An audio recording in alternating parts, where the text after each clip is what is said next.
Question number 53 cos 4 theta minus sine 4 theta plus 2 sine square theta plus 3 upon cosec theta plus cot theta plus 1 into cosec theta minus cot theta plus 1 minus 2 is equal to. तो मेरे को इसकी value बतानी है। तो अगर मैं solution में देखूँ, तो अगर मैं ऊपर टर्म में देखूँ तो मैं इन दोनों में अगर मैं साइन स्क्वायर कॉमन ले लूँ, यानी कि cos 4 theta cos 4 theta plus sign square theta अगर मैं कॉमन ले लूँ तो ये आ जाएगा मेरा minus sign square theta plus 2 plus 3, ठीक है, अपॉन। और इन दोनों टर्म में अगर मैं इसे कॉसेक प्लस 1 को a मान लूँ और कॉट को b मान लूँ, तो यहाँ पे मेरा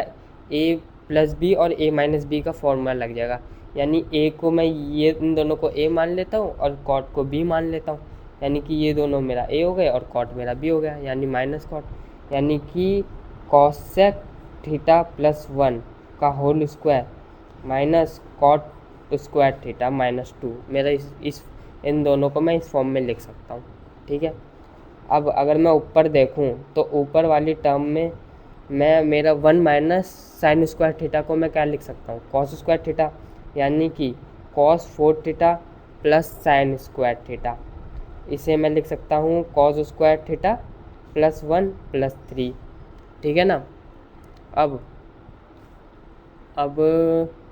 अपॉन में अब इसे मैं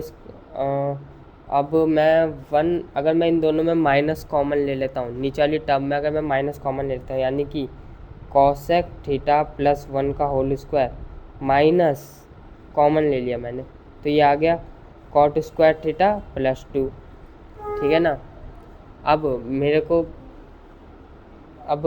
मैं इस अब मैं ना ऊपर वाली टर्म में साइन से अंदर मल्टीप्लाई कर देता हूँ, यानी sign square theta cos square theta plus sign square theta plus 3 upon cosec theta plus 1 का होल स्क्वायर माइनस 1 प्लस, अब 1 प्लस कॉट स्क्वायर थीटा को मैं लिख सकता हूँ कॉसेक स्क्वायर थीटा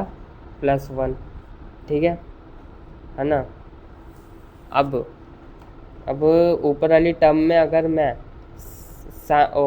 ऊपर वाली टर्म में अगर मैं कॉस कॉमन ले लूँ, यानी कॉस स्क्वायर थीटा कॉमन ले लूँ, तो यहाँ पे आगे cos square theta plus sign square theta, है ना, plus sign square theta plus 3। अगर मैंने इन दोनों में कॉस कॉमन ले लिया तो ये आ गया मेरा। और नीचे वाली टर्म में इसका स्क्वायर कर देंगे, यानी कि कॉसेक